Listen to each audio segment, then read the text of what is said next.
இது நல்லா பாருங்கள். இதில் என்ன சொல்லியிருக்கான் பாருங்கள். What is inclusive education? அதாவது இன்க்ளூசிவ்னது, இன்க்ளூசிவ்னா உள்ள அடக்கமான ரைட்டா.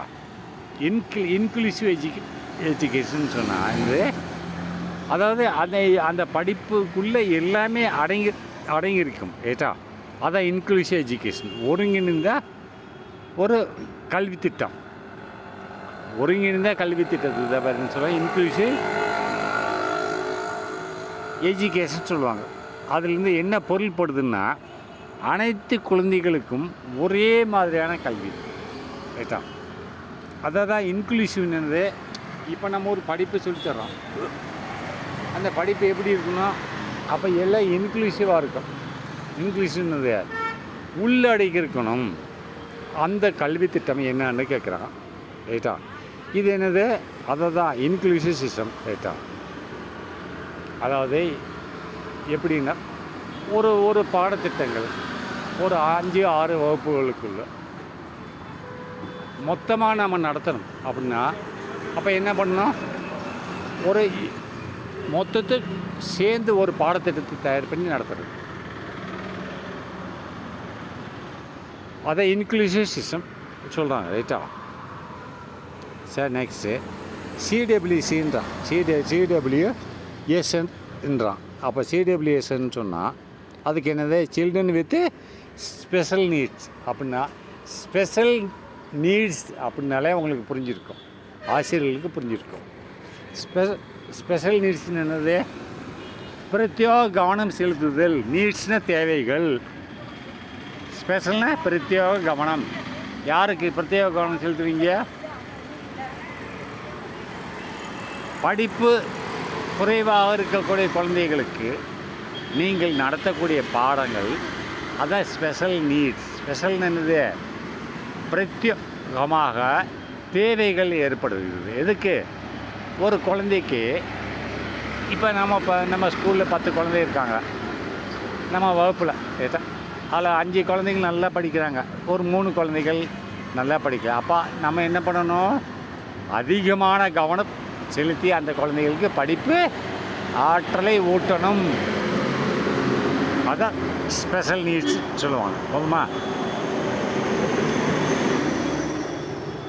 அப்போ வாட் இஸ் கைடன்ஸ்? கைடன்ஸ் என்னது? ஆசிரியர்கள்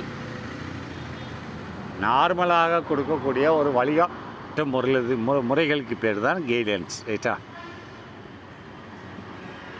அப்போ வாட் இஸ் என்னது தெரிய மாட்டேங்குது. What is counselling? கவுன்சிலிங்னு சொல்கிறான். ஏற்கனவே கவுன்சிலிங்னு சொல்லியிருக்கேன். கவுன்சிலிங் என்ன? எனக்கு மைண்டில் பிரச்சனை இருக்குது. இப்போ நீ ஒரு ஆசிரியர், எனக்கு பிரச்சனை இருக்குது அப்படின்னா நீங்கள் கவுன்சிலிங் போவீங்க. கவுன்சிலிங் என்னது? அதுக்கு உண்டான ஒரு பிரத்யேகமான ஒரு படிப்பை படிச்சுட்டு வந்தவங்கள்ட்ட கவுன்சிலிங் போவீங்க ரைட்டா. கவுன்சிலிங் என்னது? அதாவது அதை எப்படி சொல்கிறதுனா அதாவது அவங்கள வழிகாட்டி நெறிமுறைகள் ரைட்டா. இப்போ சைக்காலஜிக்கல் கவுன்சிலிங் அப்படிம்பாங்க ரைட்டா. அப்போ இது வழிகாட்டி நெறிமுறைகள். அதாவது அது யார்கிட்ட போவாங்கன்னா அது வந்து கவுன்சிலிங். ஆலோசனை என்றால் என்ன? தனிப்பட்ட பிரச்சனைகளுக்கு ஏன்னா தொழில்முறை உதவி. அப்படின்னு தொழில்முறை உதவின்னு உங்களுக்கு தனிப்பட்ட ஏதாவது பிரச்சனை இருந்ததுன்னா அது சம்மந்தமான டாக்டர், அதுக்கு டாக்டர் பேர் தான் சைக்காலஜிக்கல் டாக்டர் ரைட்டா. அவங்ககிட்ட போய் நீங்கள் உதவி கேட்பீங்க. அவங்க உங்களுக்கு ஏதாவது ஒரு பிரச்சனை இருந்ததுன்னா அவங்க அதுக்கு தக்கன பதில் சொல்லுவாங்க ரைட்டா. அப்போ first social environmental of child அப்படின்ட்டான். ஃபஸ்ட்டு சோஷியல் என்வைரன்மெண்ட் சைல்டு யார் தெரியுமா? ஒரு குழந்தை பிறக்குது ரைட்டா. அதுக்கு சமூகத்தில் ரைட்டா அந்த குழந்தையை வந்து எவ்வாறாக நடந்து கொள்ள வேண்டும் என்று சொல்லிக் கொடுப்பது யார் அப்படின்னா அந்த குடும்பம் தான். குடும்பம்னு யார்? ஃபஸ்ட்டு நல்லா பாருங்கள், அவன் என்ன கேட்டிருக்கான்? ஃபஸ்ட்டு குழந்தையின் முதல் சமூக சூழல் அப்படின்னா ஃபஸ்ட்டு சோசியல் என்வைரன்மெண்ட். ஆபேசன்னா யார்? அந்த ஒரு குழந்தை ஒரு குடும்பத்தில் பிறகு என் குழந்தைய பிறகுது எங்கள் தங்கச்சிக்கு ஒரு குழந்தை பிறந்திருக்கு. அப்போ நான் அண்ணன், எங்கள் அப்பா இருப்பார், எங்கள் பாட்டி, எங்கள் அம்மா இருக்கும். இவங்க தான் அந்த குழந்தைக்கு முதல்ல சொல்லிக் கொடுக்குற வாத்தியார் என்ற பொருள்படுகிறது. போதுமா? ஃபஸ்ட்டு சோஷியல் என்வைரன்மெண்ட்டாக சைல்டு யார்? ஃபேமிலி. எல்லாம் மொத்தமாக எல்லாம் சேர்ந்து ரைட்டா? அப்போ school is called what type of environment அப்படிதான். அப்போ இந்த பள்ளிக்கூடம், பள்ளி எந்த வகை சூழல் சேர்ந்ததுன்னு தான். அப்போ நல்லா பாருங்கள், பள்ளி என்ன செய்யும்? பள்ளி என்ன செய்யும்? ஆசிரியர் பாடம் தான் நடத்துவாங்க ரைட்டா? ஆசிரியர் பள்ளியில் என்ன நடத்துவாங்க? ஆசிரியர்கள் பாடம் நடத்துவாங்க ரைட்டா? அப்போ என்ன கேட்டிருக்காங்க கேள்வி? School is called what type of environment அப்படின்னா எந்த விதமான சூழ்நிலையை பொறுத்து இருக்குது பள்ளிக்கூடம்னு கேட்குறான். அப்போ அது என்னது? Formal environment. ஃபார்மல் என்வைரன்மெண்ட் ஆசிரியர் என்ன எல்லா கல்வியும் கற்பிக்க முடியுமா? முடியாது. ஃபார்மல் என்வைரன்மெண்ட் தான் சொல்லிக் கொடுக்க முடியும். ஃபார்மல் என்னது? அடிப்படை சூழ்நிலைகளை பற்றி சொல்லிக் கொடுக்க முடியும். அதுக்காக மாணவர்கள் வருவாங்க, ஆசிரியர்கள் தான் எல்லாத்தையும் சொல்லிக் கொடுக்கணும். பெற்ற தாய் தகப்பனார்களுக்கு சொந்தம் கிடையாது. மாணவர்களுக்கு சொல்லிக் கொடுக்க அவங்க அப்பா அம்மாவை சொல்லிக் கொடுக்க மாட்டாங்க, ஆசிரியர்கள் சொல்லிக் கொடுக்கணும், நடக்காது. அப்போ என்ன பண்ண முடியும்? ஆசிரியர்கள் என்ன சொல்ல? ஃபார்மல்னால் அதாவது ஒரு அடிப்படை கல்வி தான் கற்றுக் கொடுக்க முடியுமா தவிர வேறு எதையும் கற்றுக் கொடுக்க முடியாது ரைட்டா? பள்ளி எந்த வகை சூழல் அப்படின்னு கேட்குறான். இதெல்லாம் உங்களுக்கு பேசிக் நாலேஜ் தான். இதெல்லாம் புரிஞ்சுக்கிட்டு நீங்கள் அவன் என்ன கேள்வி கேட்குறானோ அதுக்கு தக்க நான் பதில் அளிக்கணும் ரைட்டா? பள்ளி எந்த வகை சூழல் அப்படின்னா, பள்ளியில் எந்த வகை சூழல் அப்படின்னா முறையான சூழல் அப்படின்றான். அப்போ நெக்ஸ்ட்டு பியர் குரூப் மீன்ஸ் அப்படின்னா, பியர் நல்லா பார்த்துக்கணும். இது ஒரு கொஸ்டின் கேட்பான், பக்கா கேட்பான்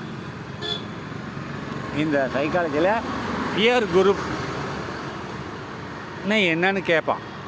அப்போ பியர்னு என்னதுன்னா, இப்போ மாணவர்கள்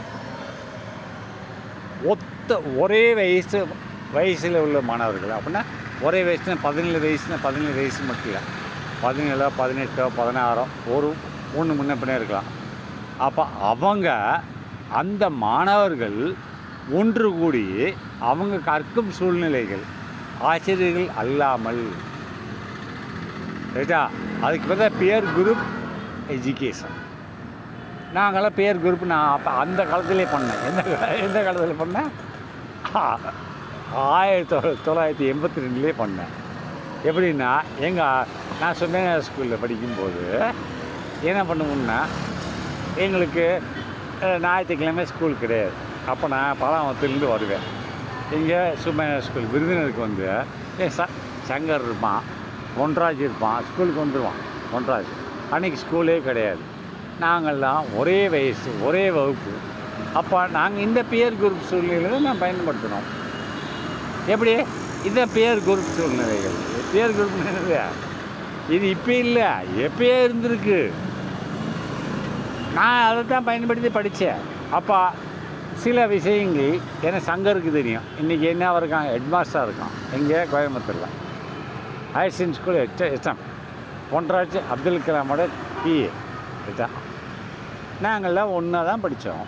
அப்போ அங்கே தான் நாங்கள் வந்து பியர் குரூப் பண்ணுவோம். பியர் குரூப்னால் நாங்கள் ஸ்கூல் கிரவுண்டில் உட்காந்துட்டு எனக்கு என்னென்ன தெரியலையோ அவங்கள்ட்ட கேட்பேன், அவங்களுக்கு என்னென்ன தெரியலையோ என்கிட்ட கேட்பாங்க. நான் சொல்லிக் கொடுப்பேன், அவங்க என்ன சொல்லிக் கொடுப்பாங்க. இதுதான் pier group.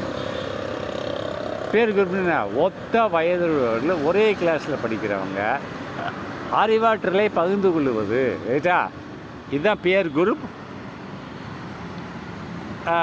Means. Pier group means இப்போ புரிஞ்சுக்கிட்டீங்களா? சரி, ரைட், ஓகே. அப்போ அடலசன்ஸ் ஏஜ் அப்படின்றான். அடலசன்ஸ்னு என்னது? அடலசன்ஸ்ன்றது இளம் வயது வரம்பு.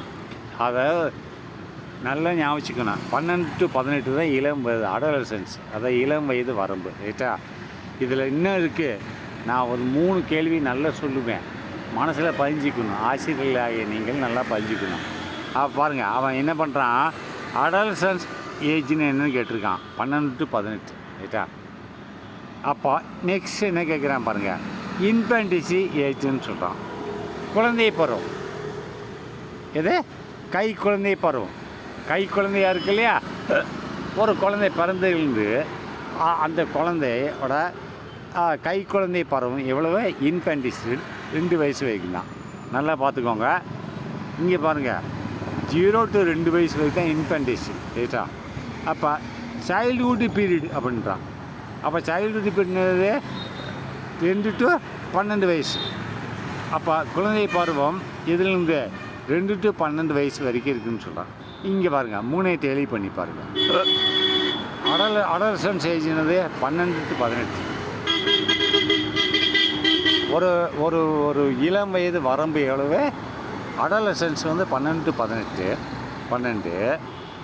ஆனால் குழந்தை பருவம் என்னது 0 to 2.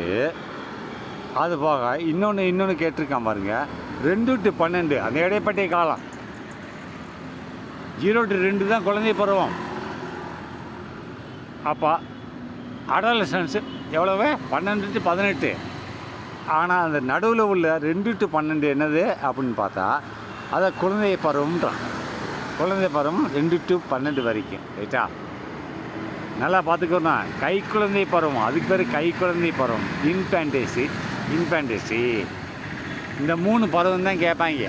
இன்ஃபேன்டிசின்னா 2 to, அதாவது 0 to 0னா குழந்தை பிறந்ததுலேருந்து 2 வருஷம் வரைக்கும் இன்ஃபேன்டிசி. குழந்தை பிறந்ததுலேருந்து 2 வருஷம் வரைக்கும் தான் இன்ஃபேன்டிசி, கை குழந்தை பருவம். ரைட்டா? அதுக்கடுத்து குழந்தை பருவம் என்பது என்னது? 2 to 12. அப்போ 12க்கு மேலே இங்கே பாரு, இங்கே வந்திருக்கான் பாரு. 12க்கு மேலே என்ன வந்திருக்கான் அப்படின்னு பார்த்தா,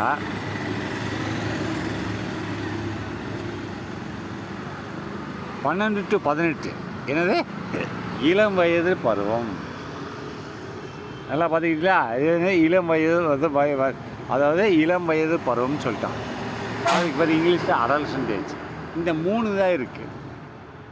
0 to 2, 2 to 12, 12 to 18. இந்த 3ஐ மட்டும் நீங்கள் பிரித்து நல்லா புரிஞ்சுக்கோங்க. ரைட்டா?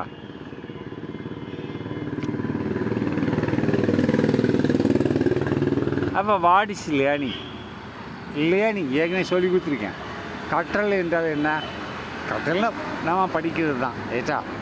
அது எப்படி படிக்கிறது தான் கற்றல். ரைட்டா? நல்லா பார்த்து, வாட் இஸ் லேர்னிங் கருவுன்றான். கருவுன்னா நம்ம எவ்வளோ தூரம் படிக்கிறோமோ அதுதானே கருவு, வேறு எதுவும் இல்லை. அப்போ வாட் இஸ் ஹேபிட்?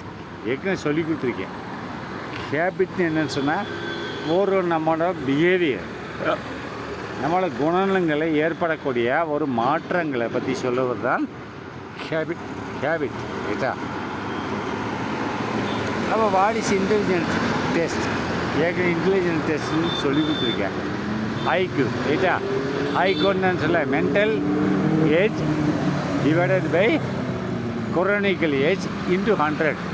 கொரோனிக்கல் ஏஜ்னு அந்த பையன் வயசு, மென்டல் ஏஜ்னு என்னது அந்த பையனோட அந்த வயசுக்கு தக்கன இன்டெலிஜென்ட்னா நுண்ணறிவு இருக்கா இல்லையா, அதனோட அளவு. இப்போ ஒரு பையன் 10 வயசாக இருக்கிறான், அவனுக்கு 15 வயசு அறிவுள்ள ஆற்றலோட பையனோட இன்டெலிஜென்ஸ் கெப்பாசிட்டி இருக்குது. அப்போ 15/10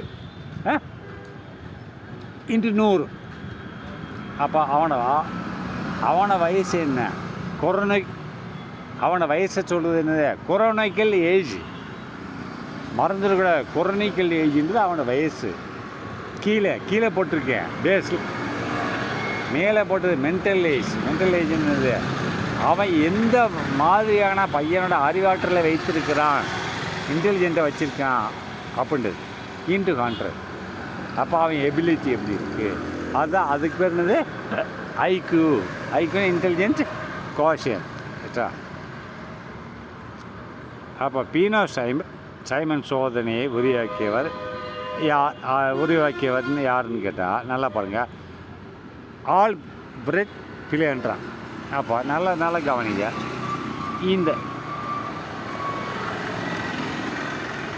இந்த பீனட் சீமன் டெஸ்ட் அப்படின்னு என்னன்னு தெரியுமா?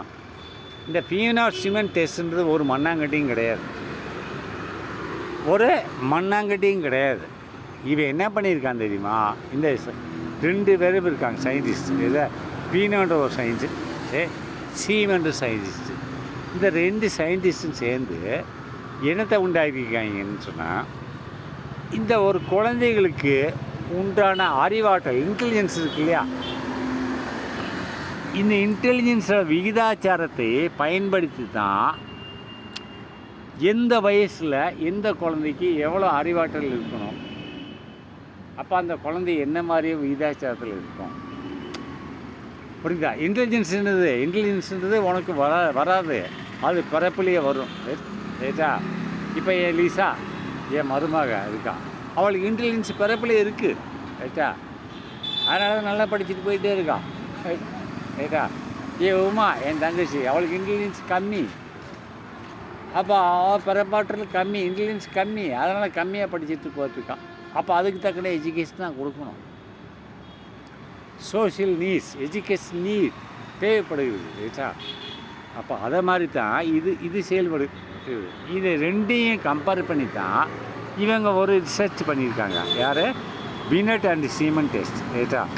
இது என்ன உருவாக்கியவர் யாருன்னா, இது ஒன்றும் பண்ணாங்கட்டு இல்லை. இந்த இன்டெலிஜென்ட் என்னது, ஒரு மனுஷனுக்கு இருக்கக்கூடிய ஒரு இன்டெலிஜென்ஸ் ப்ளஸ்ஸு அதோட அறிவாற்றல், இதை பயன்படுத்தி தான் பண்ணியிருக்காங்க.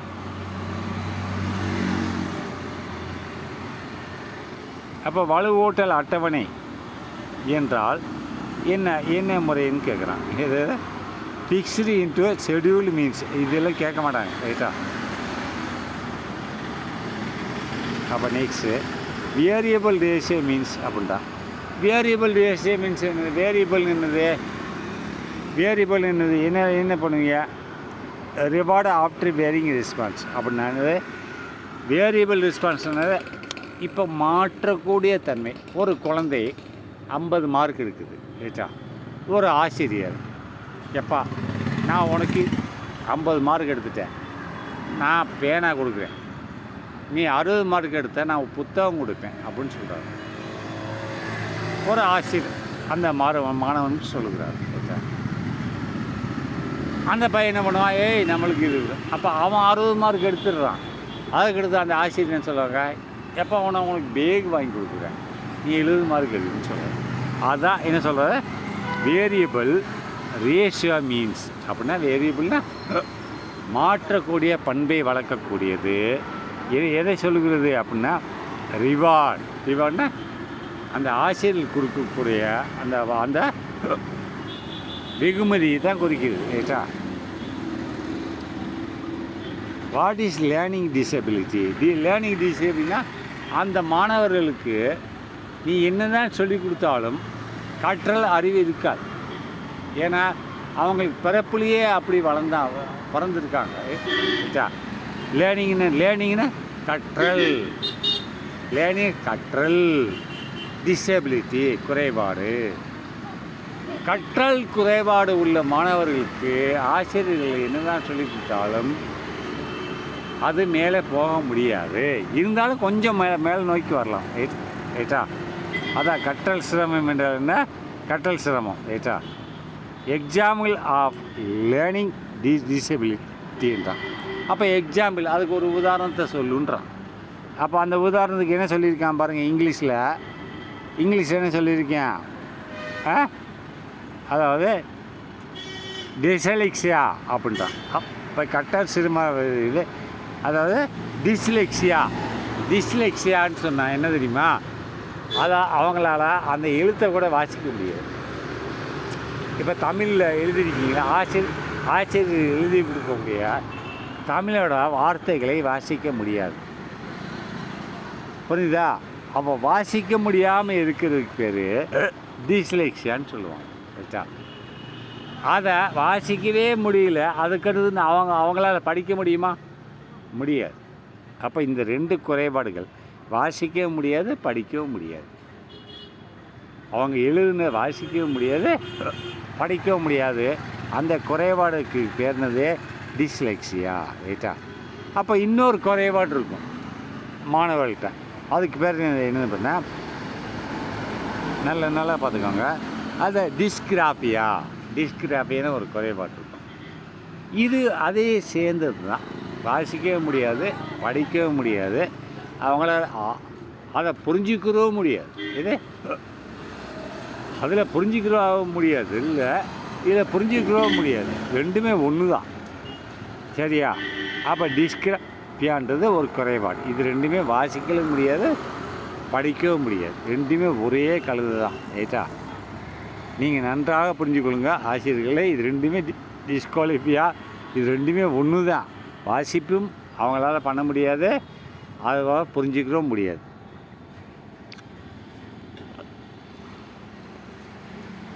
அப்போ ஸ்பெஷல் எஜுகேஷன் அப்படின்னா, ஸ்பெஷல் எஜுகேஷன் யாருக்கு தேவைப்படும் அப்படின்னா, தனியாக நம்ம ஒரு குழந்தைகளுக்கு பாடம் யாருக்கு நடத்துவோம்? எந்த குழந்தை சரியில்லாமல் படிக்கிறாங்களோ அவங்களுக்கு தான் நடத்துவோம். அதுதான் தரோம்.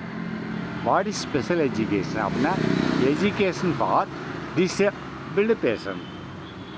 டிசேபிள்னா படிக்க முடியாத குழந்தைகளுக்கு நாம் தனியாக சிறப்பு கல்வி வழங்குவோம், ரைட்டா? அப்போ what is micro teaching? Micro teaching அப்படின்னு என்ன அர்த்தம்? மைக்ரோ டீச்சிங்னா டீச்சிங் இன் ஸ்மால் யூனிட்ன்றான். அதாவது மைக்ரோ டீச்சிங்னு யாருக்கு கொடுப்பேன்? மைக்ரோன்னு என்னது? மிக நுண்ணிய கல்வி நுட்பம், நல்ல கற்றறிவு உள்ளவனுக்கு தான் கொடுப்பேன், ரைட்டா? ரொம்ப நல்லா படிச்சுட்ருக்காங்க அவங்களுக்கு கொடுக்கக்கூடிய கல்வி ஆற்றலுக்கு பேர் மைக்ரோ டீச்சிங், ரைட்டா? பாடத்திட்டம் என்றால் என்ன? நீங்கள் தான் பாடத்திட்டத்தை ஆசிரியர்கள் உருவாக்குறீங்க. இதை நான் சொல்ல வேண்டிய அவசியமே இல்லை. சிலபஸ் லிஸ்ட் ஆஃப் டாபிக்ஸை வச்சு தான் உண்டாக்க போகிறீங்க, ரைட்டா? இதை சொல்லிக் கொடுங்க அவசியம் இல்லை. அப்போ வாட் இஸ் டீச்சிங் அப்படின்றான். வாட் இஸ் பெடகோகி அப்படின்றான். பெடகோகின்னு என்னது? Science of லேர்னிங்கிறான். பெடகோகி உங்கள் டாப்பிக்கை சைல்டு டெவலப்மெண்ட் அண்ட் பெடகோகி தான் உங்களுக்கு இந்த இதில் எக்ஸாமில் கேட்க போகிறது. சைல்டு டெவலப்மெண்ட், குழந்தைகள் முன்னேற்றம் மற்றும் விஞ்ஞானம் மூலியமாக நீங்கள் கற்றுக் கொடுப்பது, இதுதான் டாபிக். உங்களுக்கு கொஸ்டினே வரும். சைல்டு டெவலப்மெண்ட், குழந்தைகள் முன்னேற்றம் மற்றும் விஞ்ஞானத்தை வைத்து கொண்டு நீங்கள் குழந்தைகளுக்கு எவ்வாறாக கற்றுக் கொடுக்க போகிறீர்கள் என்று தான் அதை pedagogy. What is the meaning of pedagogy அப்படின்னா, விஞ்ஞானத்தை வைத்து கொண்டு நீங்கள் கற்பிக்கும் பாடத்திட்டங்கள். Science of teaching. பெடகோகின்னு என்னது? பல ஆசிரியர்களுக்கு தெரியாது. பெடகோகி மீன்ஸ் விஞ்ஞானம். விஞ்ஞானம் என்னது? இப்போ நானே சொல்கிறேன், ஃபார் நியூட்ரிஷன் தேடலாம். ஒரு பந்து எரிஞ்சின்னா செவத்தில் அந்த பந்து திரும்பி என்னை நோக்கி வரும். அது நியூட்ரிஷன் தேடலாம், விஞ்ஞானம். அப்போ இந்த குழந்தைகள் இந்த உங்களுக்கு வர வேண்டியது சைக்காலஜியெல்லாம் கிடையாது. சைக்காலஜி சப்ஜெக்டு, சைக்காலஜின்றது பெரிய டாபிக், பெரிய வானையை மட்டும் டாபிக், ரைட்டா? உங்களுக்கு கொஸ்டினில் சைல்டு டெவலப்மெண்ட் அண்டு பெடகோகி தான் வரும். சரி, குழந்தைகள் முன்னேற்றம் மற்றும் விஞ்ஞானத்தை வைத்து கொண்டு குழந்தைகளுக்கு நீ கற்பிக்கும் திறன், அதை சயின்ஸ் ஆஃப் டீச்சிங், ரைட்டா? அப்போ what is learners centred of education தான். அப்போ நல்லா பாருங்கள், எது ஒரு குழந்தைகளுக்கு, அதாவது லேர்னர்ஸ் கல்வி கற்கக்கூடிய ஒரு எஜுகேஷன் சென்டராக இருக்கும் அப்படின்னா, மாணவர் மையம் தானே. இதெல்லாம் சிம்பிள் கொஸ்டின், இதெல்லாம் கேட்க மாட்டாங்க, ரைட்டா? அப்போ what is teachers centred education தான். அப்போ நல்லா பாருங்கள், இது ரெண்டுக்கு என்ன வித்தியாசம் பாருங்கள். What is learners centred education? What is learners centre? மாணவர்கள் மாணவர்கள் லேர்னர்ஸ்னால் மாணவர்கள் பயிற்சி கற்கும் நிலையம் எதுன்னு கேட்குறான். அப்படின்னா அது மாணவர் மையம். அப்படின்னா என்ன அர்த்தம் தெரியுமா? இங்கே பாருங்கள், மாணவர் பயிற்சி கற்கும் மையம் எப்படின்னா மாணவர்களாக சேர்ந்து எப்படி நான் சுப்பையா ஸ்கூலில் போய் நான் பொன்ராஜ் இவங்க சங்கர் கூட சேர்ந்து நாங்களாம் ஒன்றா சேர்ந்து பயிற்சி எனக்கு தெரிஞ்சது அவனுக்கு சொல்லிக் கொடுத்தேன், அவனுக்கு தெரிஞ்சு சொல்லிக் கொடுத்தேன்ல. இப்போ மாணவர்களாக நாங்கள் 3 பேர் தான் மாணவர் தானே, மாணவர்களாக ஒன்று சேர்ந்து நாங்கள் கல்வி ஆற்றலை பெறுகிறோம். ஆசிரியர்கள் அங்கே இல்லை. எங்கே இல்லை? அந்த இடத்துல ஆசிரியர் இருந்தாங்களா? இல்லை. ஏன்னா நான் சுப்பையா ஸ்கூல் லீவு நல்லா போவேன். அப்போ பொன்ராஜ் வருவான், சங்கர் வருவான். அப்போ நாங்கள் 3 பேருமே சேர்ந்து நாங்கள் ஒன்றுக்குள்ளே ஒன்று படித்ததை பகிர்ந்து கொள்ளுவோம். அவனுக்கு தெரிஞ்சதை நான் கற்றுக்கிறதே, எனக்கு தெரிஞ்சதை அவன் சொல்லிக் கொடுப்பேன். இது தான் ஸ்டூடெண்ட்ஸ் எஜுகேஷன் சென்டர். ரைட்டா? அப்போ இன்னொன்று பாரு, இந்த நல்லா பார்த்துக்கோங்க. Learners centred education. இதுதான் அது நான் கற்றுக்கிட்டேன்ல. பொன்ராஜ் நானும் சங்கரும் போய் சுப்பையா ஸ்கூலில் லீவு நாளில் உட்காந்து கற்றுக்கிட்டோம் இல்லையா? இதை சொன்னேன். இப்போ பாருங்கள், ரெண்டாவது what is teachers centred education. இங்கே பாருங்க, ஆசிரியர்கள் மொத்தமாக சேர்ந்து கற்பிக்கும் நிலை மீது அப்படின்னு கேட்குறான் பாருங்க. அங்கே மாணவர்கள் கற்றுக்கொள்ளும் முறை.